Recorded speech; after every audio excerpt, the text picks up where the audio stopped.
Okay, electric field हम लोग पढ़ेंगे। अभी का हमारा करंट टॉपिक जो है वो इलेक्ट्रिक फील्ड टॉपिक है ना। इलेक्ट्रिक फील्ड, इलेक्ट्रिक फोर्स पढ़ने के बाद हम लोग अभी इलेक्ट्रिक फील्ड पढ़ेंगे, ठीक है। तो ये इलेक्ट्रिक फील्ड होता क्या है, ये सबसे पहले जानना जरूरी है कि इलेक्ट्रिक फील्ड क्या होता है, ठीक है। तो इलेक्ट्रिक फील्ड का डिफिनीशन क्या है। फर्स्ट ऑफ ऑल हमारे दिमाग में एक ही चीज़ आता है, what is the definition of electric field, ठीक है। क्योंकि हमें अच्छे से समझना है इलेक्ट्रिक फील्ड को, हमें अच्छे से समझना है। तो उस इलेक्ट्रिक फील्ड को समझने से पहले एक सिंपल से क्वेश्चन का आंसर दीजिए कि मान लो ये एक बैलून है और ये एक बैलून है जिसके अंदर में एयर है ना। इसके चारों बगल इसके सरफेस पे कुछ पॉजिटिव चार्जेस जो हैं इस तरह से स्टोर्ड है, मतलब यहाँ से हमने इलेक्ट्रॉन को रिमूव करवा दिया है। तो अब इस तरह के चार्ज कॉन्फ़िगरेशन से क्या ये बैलून एक्सपेंड करेगा या कॉन्ट्रैक्ट करेगा, ये बताइए। काफ़ी इजी है बताना। इन चार्ज कॉन्फ़िगरेशन की वजह से क्या ये एक्सपेंड करेगा या कॉन्ट्रैक्ट करेगा। तो फोर्स की वजह से यहाँ देखिए मिनिमम यहाँ से यहाँ अगर मैं दो ही चीज़ पूछ रहा हूँ मैं, या तो एक्सपेंड करे या कॉन्ट्रैक्ट करे। तो इन चार्ज कॉन्फ़िगरेशन की वजह से होगा ये कि इनके बीच में फोर्स, इनके बीच में जो फोर्स है वो क्या होगा, कम से कम होना चाहेगा स्टेबिलिटी के लिए, जिसके वजह से ये जो बैलून है वो क्या होगा, एक्सपेंड करेगा, ओके, कॉन्ट्रैक्ट नहीं करेगा। और बैलून क्या होता है, रबर जैसा मटेरियल से बना हुआ रहता है, इस वजह से क्या होगा, एक्सपेंड करेगा, सीधी सी बात। चलिए ये बात समझ में आया। अब हम लोग इलेक्ट्रिक फील्ड का कुछ डिफिनीशन पढ़ते हैं। क्या डिफिनीशन होता है, what is the exact definition of electric field. Electric field का क्या डिफिनीशन है। जिस तरह से ग्रेविटेशनल फील्ड का हम लोग डिफिनीशन पढ़ते थे, उसी तरह से हम लोग अब इलेक्ट्रिक फील्ड का भी डिफिनीशन पढ़ेंगे, है ना। ग्रेविटेशनल फील्ड का डिफिनीशन आप पढ़ते होंगे कि रीजन और field around which a mass experiences gravitational force या gravitational effects is called gravitational field. Like that electric field ही है, उसका भी डिफिनेशन हम लोग आराम से बता सकते हैं, इजी वे में। उसके आधार पे आराम से बता सकते हैं कि रीजन और फील्ड, रीजन फील्ड और स्पेस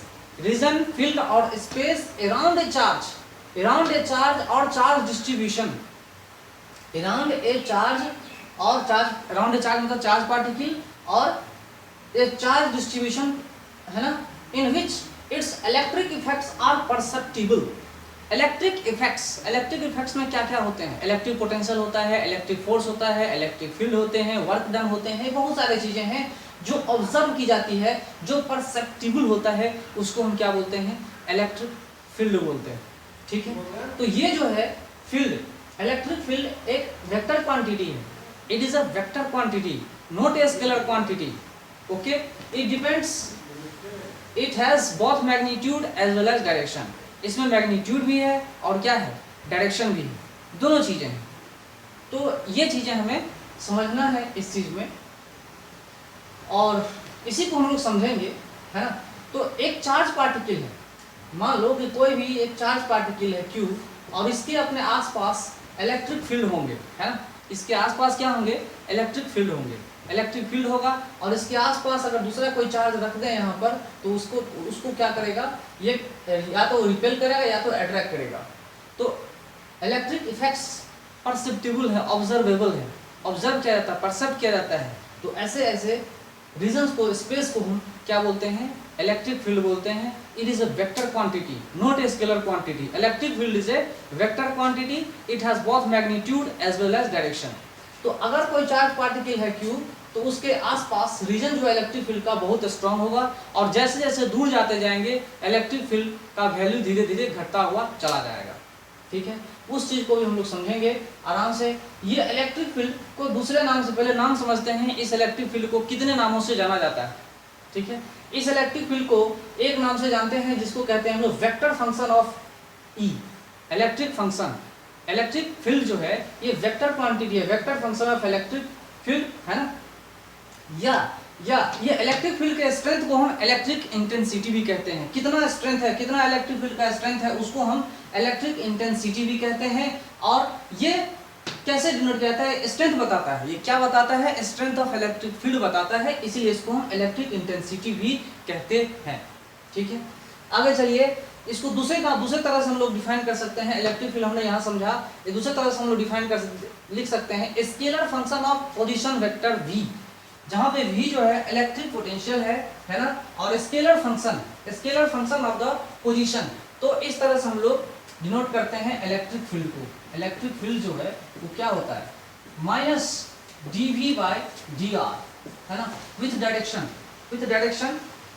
भी होगा, क्योंकि विथ डायरेक्शन होगा है ना। ये तो स्केलर क्वांटिटी है, लेकिन डायरेक्शन अगर डाल देंगे तो ये क्या बन जाएगा, इलेक्ट्रिक फील्ड बन जाएगा। ठीक है, तो स्केलर फंक्शन ऑफ पोजीशन है ना, scalar function of position potential है ना, भी लिखेंगे। इसके बाद ये तो पोटेंशियल बताएगा, लेकिन एक और नाम से जानते हैं इलेक्ट्रिक फील्ड को, जिसको बोलते हैं lines of force. Lines of force को भी हम लोग इलेक्ट्रिक फील्ड ही समझते हैं। तो लाइंस ऑफ फोर्स विजुअलाइज किया गया है लाइंस ऑफ फोर्स को, कि एक चार्ज पार्टिकल से लाइंस निकलते हैं, इलेक्ट्रिक फील्ड्स निकलते हैं। ठीक है, इलेक्ट्रिक फील्ड्स निकलते हैं, तो उसी लाइंस ऑफ फोर्स को हम इलेक्ट्रिक फील्ड भी कहते हैं। ठीक है, तो लाइंस ऑफ फोर्स को हम इलेक्ट्रिक फील्ड कहते हैं, क्योंकि उसी लाइन से क्या होते हैं, फोर्स एक्सपीरियंस किए जाते हैं। ठीक है, एक और डिफिनीशन समझिए इलेक्ट्रिक फील्ड का। क्या डिफिनीशन है, force experienced bye a unit positive point charge. Definition एक और, force experienced bye a unit positive charge और टेस्ट चार्ज। जो टेस्ट चार्ज क्या होता है, force experienced bye a unit positive point charge और टेस्ट चार्ज फिक्सिशियस। ये पॉइंट चार्ज क्या है, सॉरी टेस्ट चार्ज क्या है, फिक्सिशियस इमेजिनरी चार्ज है, जो अपने आसपास फोर्स तो एक्सपीरियंस करता है, लेकिन दूसरे चार्जों के ऊपर फोर्स एक्सर्ट नहीं करता है। तो अगर ये नहीं एक्सर्ट करता है, इसका मतलब ये हुआ कि ये जो टेस्ट चार्ज है Q0, इसकी वैल्यू क्या होती है, टेंड्स टू जीरो, जीरो के आसपास होती है। एग्जैक्ट जीरो नहीं होता, लेकिन टेंड्स टू जीरो। Q0 जो टेस्ट चार्ज है उसकी वैल्यू कितनी होती है, जीरो के आसपास होती है। ठीक है, तो इसको भी हम लोग पढ़ेंगे, फोर्स बाय, क्या पढ़ेंगे इसको, फोर्स बाय टेस्ट चार्ज है ना। Force by test charge is known as electric field at that point. Electric field at that point. तो सवाल ये है, जैसे हमने ग्रेविटेशनल फील्ड में पढ़ा था कि सबसे पहले क्या क्रिएट होता है, क्या इलेक्ट्रिक फील्ड आती है या इलेक्ट्रिक फोर्स आता है, क्या क्रिएट होता है। तो मैंने आपको पहले बताया था कि सबसे पहले ग्रेविटेशनल टॉपिक में मैंने बताया था कि सबसे पहले ग्रेविटेशनल फील्ड क्रिएट होती है। ठीक है, लाइक दैट इस सिचुएशन में भी सबसे पहले इलेक्ट्रिक फील्ड क्रिएट होता है। सबसे पहले कोई भी पॉइंट चार्ज अपने आसपास सबसे पहले क्या क्रिएट करता है, इलेक्ट्रिक फील्ड क्रिएट करता है सबसे पहले। ठीक है, सबसे पहले इलेक्ट्रिक फील्ड क्रिएट होती है, then after electric force experience होता है। ठीक है, जैसे मैंने आपको ग्रेविटेशनल टॉपिक बताया था कि सबसे पहले ग्रेविटेशनल फील्ड क्रिएट होती है, देन आफ्टर जो क्रिएट होता है ग्रेविटेशनल फोर्स एक्सपीरियंस होता है, परसेप्ट की जाती है, ऑब्जर्व की जाती है ना, एक्सपीरियंस किया जाता है। तो पहले क्रिएट क्या होता है, फील्ड क्रिएट होता है। पहले क्या बना, धरती बना, तब जाके लोग यहाँ रहना शुरू किए है ना। पहले कोई कोचिंग इंस्टीट्यूट बनता है, तब वहाँ जाके स्टूडेंट पढ़ते हैं। पहले सबसे पहले स्कूल बनता है, तो ही जो स्टूडेंट पढ़ने जाएंगे। सबसे पहले गुरु आते हैं, गुरुकुल बनाते हैं, तो जाके स्टूडेंट वहाँ जाके पढ़ते हैं। तो सबसे पहले क्या बनाया जाता है, सबसे पहले फील्ड बनाई जाती है, फील्ड इन्फ्लुएंसिंग फील्ड बनाया जाता है। हाँ, जहाँ पे चार्ज को इन्फ्लुएंस किया जा सके, जहाँ पे चार्ज को इफेक्ट किया जा सके, जहाँ पे चार्ज अपना इफेक्ट दिखा सके, प्रभाव दिखा सके, है ना। सबसे पहले क्रिकेट का फील्ड बनाया जाता है, उसके बाद वहाँ क्रिकेट खेली जाती है। सबसे पहले फुटबॉल का स्टेडियम बनाया जाता है, then after we play the football, है ना। तो सबसे पहले फील्ड क्रिएट होता है, उसके बाद फोर्स एक्सपीरियंस होता है। तो हम लोगों ने पहले फोर्स ही पढ़ लिया। क्यों पढ़ लिया, क्योंकि फोर्स जो है पहले रिसर्च किया गया था, फोर्स के बारे में पहले जाना गया था। फिर बाद में लोगों ने सोचा, साइंटिस्ट ने सोचा कि आखिर ये फोर्स जो है पहले क्रिएट होता है या इलेक्ट्रिक फील्ड पहले क्रिएट होती है। तो सोचते सोचते उन्होंने ये बताया कि पहले इलेक्ट्रिक फील्ड क्रिएट होती है, then after force is experienced. सबसे पहले अपने आसपास कोई भी charge particle electric field electric field produce करता है। उसके बाद जो दूसरे चार्ज उसके फील्ड के अंतर्गत आएंगे, अंदर में आएंगे, या तो अट्रैक्टिव फोर्स एक्सपीरियंस करेंगे या नहीं तो रिपल्सिव फोर्स एक्सपीरियंस करेंगे। दो ही चीजें होगी, ठीक है, तो पहले फील्ड क्रिएट क्या होती है, पहले इलेक्ट्रिक फील्ड क्रिएट होती है, then after electric force is experienced, है ना। चलिए इतनी बात हमें समझ में आ गई, ये है इलेक्ट्रिक फील्ड, इसको अच्छे से समझते हैं, अच्छे से जानते हैं। फिर से एक बार पढ़ेंगे, समझेंगे क्या है इलेक्ट्रिक फील्ड। इलेक्ट्रिक फील्ड क्या है, रीजन और फील्ड अराउंड ए चार्ज और charge distribution in which its electric effects are perceptible observable. Field, region, space, ठीक है, ये चार्ज पार्टिकल के चारों बगल, है ना, जिसके वजह से जिसमें उसके इलेक्ट्रिक इफेक्ट्स को ऑब्जर्व किया जाता है, इलेक्ट्रिक इफेक्ट्स को महसूस किया जाता है, इज कॉल्ड इलेक्ट्रिक फील्ड। ठीक है, इलेक्ट्रिक इफेक्ट्स मतलब कितना फोर्स होगा, कितना पोटेंशियल होगा, कितना इलेक्ट्रिक फील्ड होगी, है ना, कितना एनर्जी होगा, ये सब है इलेक्ट्रिक इफेक्ट्स। ठीक है, तो इलेक्ट्रिक फील्ड को वेक्टर की तरह समझेंगे तो वेक्टर फंक्शन ऑफ ई, जब वेक्टर फंक्शन ऑफ ई पढ़ेंगे तो उसको हम पढ़ेंगे इलेक्ट्रिक इंटेंसिटी। और इलेक्ट्रिक इंटेंसिटी कैसे आता है, तो इंटेंसिटी जो वर्ड आया है ये बता रहा है, ताकत बता रहा है, स्ट्रेंथ बताता है। इलेक्ट्रिक फील्ड के स्ट्रेंथ को बताने वाले वेक्टर फंक्शन को हम इलेक्ट्रिक इंटेंसिटी कहते हैं। इसके बाद स्केलर फॉर्म में चलेंगे तो gradient of potential with respect to position, gradient of potential with respect to position is called क्या इलेक्ट्रिक फील्ड कहलाता है, that is called electric field, है ना। नेगेटिव ग्रेडियंट आप देखिए माइनस dv/dr, तो ये पोटेंशियल ग्रेडियंट, इसको आप पोटेंशियल ग्रेडियंट कहो, पोटेंशियल ग्रेडियंट को ही हम इलेक्ट्रिक फील्ड कहते हैं। तो कभी कभी क्वेश्चन आता है जो पोटेंशियल ग्रेडियंट, ये तो स्केलर है, इसका ग्रेडियंट क्या होगा, स्केलर होगा, तो फिर स्केलर एक वेक्टर कैसे बन गया, तो हम इसमें डायरेक्शन देंगे, जिधर जो है पोटेंशियल घटता हुआ जा रहा है, बढ़ता हुआ जा रहा है, उस डायरेक्शन की तरफ लगा देते हैं तो इलेक्ट्रिक फील्ड बन जाता है। It is called scalar function of position, vector position भी, है ना, पोटेंशियल। इसके बाद लाइंस ऑफ फोर्स को भी इलेक्ट्रिक फील्ड बोलते हैं। लाइंस ऑफ फोर्स मतलब क्या, ऐसा लाइन जहां पर इलेक्ट्रिक फोर्स एक्सपीरियंस किया जाता है। और आगे एक और डिफिनेशन मैंने बताया आपको, क्या बताया, force experienced bye a unit positive point charge और टेस्ट चार्ज फिक्सियस चार्ज है, जो कि इमेजिनरी है, जिसकी वैल्यू टेंड्स टू 0 है ना, जो एग्जर्ट करता है नियर बाय चार्जों को, बिल्कुल नहीं, सिर्फ और सिर्फ एक्सपीरियंस करता है। ठीक है, only experiences but does not exert any force on the another placed charges, है ना। स्पेशल दूसरे चार्ज, अगर दूसरे चार्ज उसके आसपास में है तो उसको वो क्या करेगा, उसके ऊपर में फोर्स एग्जर्ट नहीं करेगा, बस एक ही काम करेगा, वो क्या करेगा, फोर्स को महसूस करेगा। ठीक है, तो ये हमारा टॉपिक था इलेक्ट्रिक फील्ड, इसके बारे में और अच्छे से समझते हैं।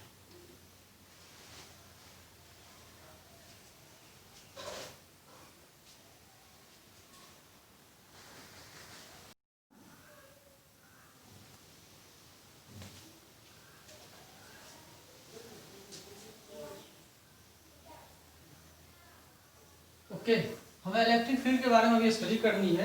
देखिए सबसे पहले हमने इलेक्ट्रिक फोर्स पढ़ लिया था, तो ये मान लो एक सोर्स है, ये सोर्स चार्ज इसको हम मान के चलते हैं, Q is called source charge, Q naught is called test charge, हम ये मान के चलेंगे। और P पॉइंट पे इस चार्ज के वजह से, कैपिटल Q की वजह से Q नॉट कितना फोर्स एक्सपीरियंस कर रहा है, ये भी हम कैलकुलेट कर सकते हैं। Force at P is equal to 1/4πε0K, where K is the dielectric constant of the medium. ये जो कोई मीडियम रखा हुआ है, इसकी डाइलेक्ट्रिक कांस्टेंट K है, capital Q small Q naught by R Q into unit vector. ये हम इस तरह से इसको लिख सकते हैं, कोई दिक्कत नहीं है। ठीक है, तो यहाँ पर यूनिट वेक्टर लिखने का मतलब ये एक वेक्टर लिख सकते हैं इस तरह से हम लोग, तो काम बन जाएगा। यहाँ देखिए, तो इलेक्ट्रिक फील्ड कैसे हम डिफाइन करेंगे। इलेक्ट्रिक फील्ड मैंने बताया था force by charge. Electric field क्या किया था मैंने, force by test charge, where test charge is tends to 0, limiting case है ये एक लिमिटिंग केस है, टेंड्स टू 0। ठीक है, यहाँ पे जब तक ये चार्ज 0 नहीं होगा, 0 के आसपास नहीं होगा, 0 नहीं होना चाहिए, 0 के आसपास टेंड्स टू 0 नहीं होगा, तब तक यहाँ पे हम इस फोर्स के, इस चार्ज के वजह से यहाँ इलेक्ट्रिक फील्ड कैलकुलेट नहीं कर सकते।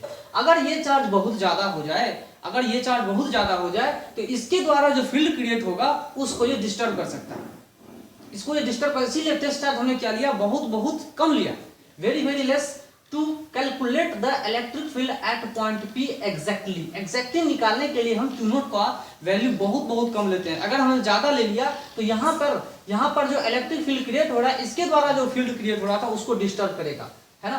तो electric field is equal to force experience per unit test charge, है ना। और उसको मैंने डिफिनेशन में क्या बताया था, डिफिनेशन बताया था force experienced by unit positive charge. Unit positive charge मतलब इसको ले लिया 1 unit positive charge equal to 1, तो electric field is equal to electric force, है ना। तो इस तरह से हम लोग इलेक्ट्रिक फील्ड को भी डिफाइन कर दिए थे। आगे देखिए, इसको लिखेंगे 1/4π0k Q/r² r upon this, ये यूनिट वेक्टर हम लिख सकते हैं, इसको आप लोग यूनिट वेक्टर लिख सकते हो, कोई दिक्कत नहीं है, ठीक है। तो इस इक्वेशन से आपको ये पता चल रहा है कि वेक्टर को छोड़ के, यूनिट वेक्टर को छोड़ के अगर हम देखें, क्योंकि डायरेक्शन, ये डायरेक्शन सिर्फ बता रहा है, तो इलेक्ट्रिक फील्ड के बारे में अगर पढ़ते हैं तो electric field is directly proportional to charge of the charge this point charge particle. Electric field is directly proportional to magnitude of the point charge particle which produces the electric field at this point. तो directly depend किस पे कर रहा है, charge पे depend कर रहा है। कितना ज्यादा चार्ज है उतना ही ज्यादा इलेक्ट्रिक फील्ड, उतना ही स्ट्रॉन्ग इलेक्ट्रिक फील्ड होगा, है ना। मान लो 4 कूलम का एक चार्ज है, तो जो जितना इलेक्ट्रिक फील्ड क्रिएट करेगा उतना ही इलेक्ट्रिक फील्ड -4 कूलम भी करेगा, -4 कूलम भी करेगा। 9 कूलम चार्ज जो इलेक्ट्रिक फील्ड क्रिएट करेगा that will be greater than the 4 coulomb charge. 9 coulomb का चार्ज जितना इलेक्ट्रिक फील्ड क्रिएट करेगा वो 4 कूलम से भी ज्यादा होगा, -4 कूलम से भी ज्यादा होगा। तो सिर्फ मैग्नीट्यूड, यहाँ पे हम चार्ज को कहते हैं मैग्नीट्यूड समझो, यहाँ मैग्नीट्यूड समझो, है ना। यहाँ चार्ज मतलब क्या, मैग्नीट्यूड। 4 कूलम चार्ज से ज्यादा कौन प्रोड्यूस कर सकता है electric field, 5 coulomb, 6 coulomb, 7 coulomb, 8 coulomb या 8.9 या 4.5 या 4.6, और 4 कूलम से कम अगर होगा तो इलेक्ट्रिक फील्ड कमजोर हो जाएगी, जैसे कि 2.5, 2.6, 2.5, 3.5, 3.9, है ना, और 1.5 कूलम, ये सब कमजोर करेंगे 4 कूलम से, 4 कूलम के कंपैरिजन में, ठीक है। तो electric field is directly proportional to magnitude of the point charge particle. Point charge particle का चार्ज का मैग्नीट्यूड कितना है उसके ऊपर डिपेंड करता है इलेक्ट्रिक फील्ड की वैल्यू, ठीक है। बशर्ते R एंड K कांस्टेंट होना चाहिए, बशर्ते सेपरेशन कांस्टेंट होना चाहिए और ओमिडियम कांस्टेंट होनी चाहिए। तो एक स्ट्रेट लाइन ग्राफ आएगा, जो यहाँ पे देख रहे हैं आप लोग, पॉजिटिव चार्ज अगर हमने इस केस में लिया है, जहाँ पे R सेपरेशन और डाइलेक्ट्रिक कांस्टेंट मीडियम सेम है, तो क्या होगा, electric field is directly proportional to charge, है ना। चार्ज पॉजिटिव तो इलेक्ट्रिक फील्ड भी पॉजिटिव डायरेक्शन में जा रहा है, चार्ज निगेटिव है तो इलेक्ट्रिक फील्ड क्या होगा, निगेटिव डायरेक्शन में जाएगा। यहाँ पे निगेटिव इलेक्ट्रिक फील्ड का मतलब क्या होगा, निगेटिव इलेक्ट्रिक फील्ड का मतलब है electric field in opposite direction, electric field in opposite direction में, तो हम लोग इसको समझ सकते हैं, कोई दिक्कत नहीं है। सेकंड, ये मैंने ग्राफिकली आपको बताया है, ग्राफिकली आपको समझा दिया, बशर्ते ये दोनों चीजें सेम होनी चाहिए। सेकंड कंडीशन देखिए, electric field is inversely proportional to square of the separation between the point charge particles, और inversely proportional to square of the separation at which electric field is calculated. जहां पे electric field calculate किया जाता है उसके square के inversely proportional होता है, जो, और ये कंडीशन तभी फुलफिल होगा जब कैपिटल Q, जब पॉइंट चार्ज का चार्ज के मैग्नीट्यूड एंड मीडियम कांस्टेंट होंगे तब, ठीक है। ये इनवर्सली प्रोपोर्शनल इतना, तो इसका अगर ग्राफ देखेंगे तो समझिए कि जैसे जैसे हम पॉइंट चार्ज पार्टिकल से दूर जाते जा रहे हैं, इलेक्ट्रिक फील्ड क्या हो रहा है, कमजोर होता जा रहा है। तो इन्फिनिटी पे इलेक्ट्रिक फील्ड कितना होता है, 0। R tends to infinity means electric field at infinity is equal to 0, exact 0 नहीं, tends to 0, है ना, 0 के आसपास हो जाता है। तो जितना दूर जाते हैं पॉइंट चार्ज पार्टिकल से उतना ही इलेक्ट्रिक फील्ड क्या होता है, कमजोर होता जाता है, और जितना ही नजदीक आते हैं पॉइंट चार्ज पार्टिकल उतना ही इलेक्ट्रिक फील्ड क्या होता है, स्ट्रांग होता जाता है, मजबूत होता जाता है। तो उसको हम ग्राफिकली रिप्रेजेंट करना चाहेंगे। मान लो पॉजिटिव चार्ज हो और मीडियम सेम रहे, तो इलेक्ट्रिक फील्ड को हम इस तरह से रिप्रेजेंटेशन कर सकते हैं, electric field is inversely proportional to square of the separation. तो यहाँ पे अगर ग्राफ प्लॉट करते हैं तो ग्राफ कुछ इस तरह से आएगा, जहां पे R tends to infinity means electric field is equal to 0, when R tends to 0 electric field tends to infinity, है ना। तो पॉजिटिव चार्ज के लिए हमने ग्राफ ले लिया, नेगेटिव चार्ज के लिए हमने ग्राफ ले लिया। Q tends to 0, charge negative है और मीडियम कांस्टेंट है, तो हम इस तरह से ग्राफ प्लॉट कर सकते हैं। Electric field in opposite direction हम लोग देखेंगे यहाँ पे इस सिचुएशन में, क्योंकि चार्ज ही क्या आ रहा है, निगेटिव आ रहा है। चार्ज अगर पॉजिटिव हो तो इलेक्ट्रिक फील्ड निकलेंगे, और चार्ज अगर निगेटिव हो तो इधर आएंगे। तो ये पॉजिटिव डायरेक्शन हम ले लेते हैं और ये निगेटिव डायरेक्शन ले लेंगे। इस तरह से हम लोग समझ सकते हैं। ये जो हमारा ग्राफ है ये electric field versus separation, electric field versus separation का ग्राफ है। आगे चलते हैं, तीसरा केस स्टडी करते हैं। इलेक्ट्रिक फील्ड जो है वो मीडियम पे भी डिपेंड करता है। अगर ये पॉइंट चार्ज पार्टिकल इस पॉइंट चार्ज पार्टिकल की वजह से इस पॉइंट पे हमें इलेक्ट्रिक फील्ड निकालनी है, तो उस मीडियम को भी हमें सोचना होगा। जिस मीडियम को पार करता हुआ इस पॉइंट पी पे हम लोग इलेक्ट्रिक फील्ड कैलकुलेट करने जा रहे हैं, ठीक है। तो यहाँ पे भी आप देख सकते हैं कि अगर हमने चार्ज को कांस्टेंट रखा और पॉजिटिव बनाया और सेपरेशन को कांस्टेंट रखा, उस केस में electric field is inversely proportional to dielectric constant of the medium. Dielectric constant of the medium, dielectric constant उस पे डिपेंड, इनवर्सली डिपेंड कर रहा है। मतलब डाइलेक्ट्रिक कांस्टेंट अगर बहुत ज्यादा होगा तो इलेक्ट्रिक फील्ड कमजोर हो जाएगा। अगर डाइलेक्ट्रिक फील्ड स्ट्रांग है, सबसे कम है, तो इलेक्ट्रिक फील्ड भी क्या होगा, बहुत ज्यादा होगा। और सबसे कम डाइलेक्ट्रिक कांस्टेंट 1 होता है और वो फ्री स्पेस वैक्यूम का होता है। एयर का एज्यूम कर लिया गया है कि 1 होता है ना। फिर इसका देखिए यहाँ अगर चार्ज में नेगेटिव ले लिया, कांस्टेंट रखा, सेपरेशन कांस्टेंट रखा, तो ग्राफ कुछ इस तरह से प्लॉट कर सकते हैं हम लोग, कोई दिक्कत नहीं है ना। तो इलेक्ट्रिक फील्ड ये अपोजिट डायरेक्शन में क्यों आ रहा है, क्योंकि चार्ज ही नेगेटिव हो जा रहा है।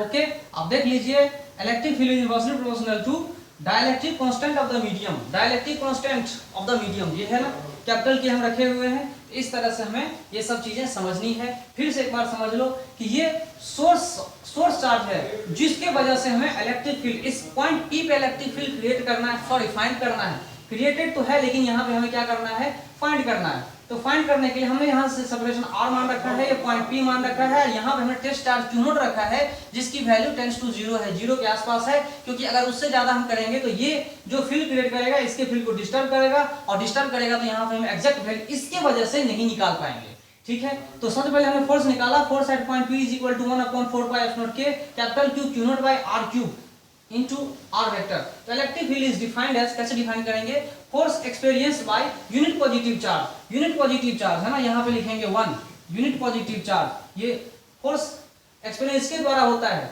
ना। यूनिट पॉजिटिव चार्ज के द्वारा हम एक्सपीरियंस कर लेंगे, फोर्स बाय 1 कर देंगे तो इलेक्ट्रिक फील्ड पता चल जाएगा। और यहाँ पे अगर हम ये लिखेंगे फॉर्मूला इलेक्ट्रिक फील्ड का निकालना चाहेंगे 1/4π/0k capital Q by r square, और यूनिट वेक्टर हो गया। तो इस यूनिट वेक्टर को पता करना काफी आसान है, उस वेक्टर को उसी के मैग्नीट्यूड से डिवाइड कर दो, यूनिट वेक्टर आ जाएगा, है ना। चलिए, तो यहाँ पे आपको क्लियर पता चल रहा होगा कि electric field is directly proportional to magnitude of the point charge particle, directly proportional to magnitude of the source point charge particle if and if separation and dielectric constant is constant, है ना, जो मैंने graph यहाँ पे आपको बताया है। इसके बाद देखिए, electric field is inversely proportional to square of separation if capital Q charge and medium is constant. इसके बाद electric field is inversely proportional to dielectric constant of the medium. ये सब हमने ग्राफ से बताया, इससे क्लियर कट और कौन बता सकता है आपको, काफी अच्छे से मैंने आपको बता दिया है। और इस चीज को समझिए, जान लीजिए, है ना। और इस चार्ज की वजह से एक क्वेश्चन मैं आपको दे रहा हूँ, क्वेश्चन बनाएंगे। मान लो कोई 2 कूलम चार्ज हो और यहाँ पर 2 मीटर दूरी पे, 2 मीटर दूरी पे, है ना, 2 मीटर दूरी पे हमने यहाँ पर 3 मीटर दूरी पे हमें इलेक्ट्रिक फील्ड पॉइंट फाइंड करनी है ना। और ये स्पेस दिया हुआ है, फ्री स्पेस दिया हुआ है, जिसका dielectric constant k is equal to 1 है। तो इस पी पॉइंट पे इलेक्ट्रिक फील्ड कितनी होगी, इलेक्ट्रिक फील्ड एट p, सिर्फ मैग्नीट्यूड फाइंड आउट करके बता दो। तो 1/4π/0 की वैल्यू आपको पता है 9 × 10⁻⁹ आता है। और कैपिटल Q सोर्स चार्ज कितना है, 2 कूलम है, डिवाइडेड बाय r स्क्वायर की वैल्यू कितनी है, 9 मीटर, है ना। तो जो इलेक्ट्रिक फील्ड आ रहा है वो कितना आएगा, तो न्यूटन पर कूलम आ जाएगा। तो आप देख लीजिए यहाँ पे 9 से 9 कैंसिल हो जा रहा है, तो 2 × 10⁹ और न्यूटन पर कूलम, ठीक है। क्योंकि आपको पता होना चाहिए, यहाँ पे देखिए ऐसा यूनिट क्या होगा फोर्स का, न्यूटन, और इसका ऐसा यूनिट क्या है, कूलम। तो न्यूटन पर कूलम हम लोग यूनिट भी इसका समझ सकते हैं। It is a vector quantity, it has both magnitude as well as direction, इस तरह से हम लोग समझ सकते हैं। लेकिन अब देखो ये 2 पॉइंट क्वेश्चन अगर हमने बदल दिया, अब देखो 12 कूलम का चार्ज है और डाइलेक्ट्रिक कांस्टेंट भी यहाँ पे 10 रख देते हैं, तो पी पॉइंट पे बताइए क्या होगा। फिर आप क्वेश्चन को चेंज करना, क्वेश्चन को चेंज करके देखो 24 कूलम का हमने चार्ज रखा है और यहाँ पर 3 मीटर पे हमें फाइंड करना है इलेक्ट्रिक फील्ड, और डाइलेक्ट्रिक कांस्टेंट जो है 20 है। तो इस तरह से क्वेश्चन आप लोग सॉल्व कर सकते हो, कोई दिक्कत नहीं है। प्रैक्टिस के लिए जितना प्रैक्टिस करोगे उतना कॉन्सेप्ट आपका क्लियर होता चला जाएगा। ओके।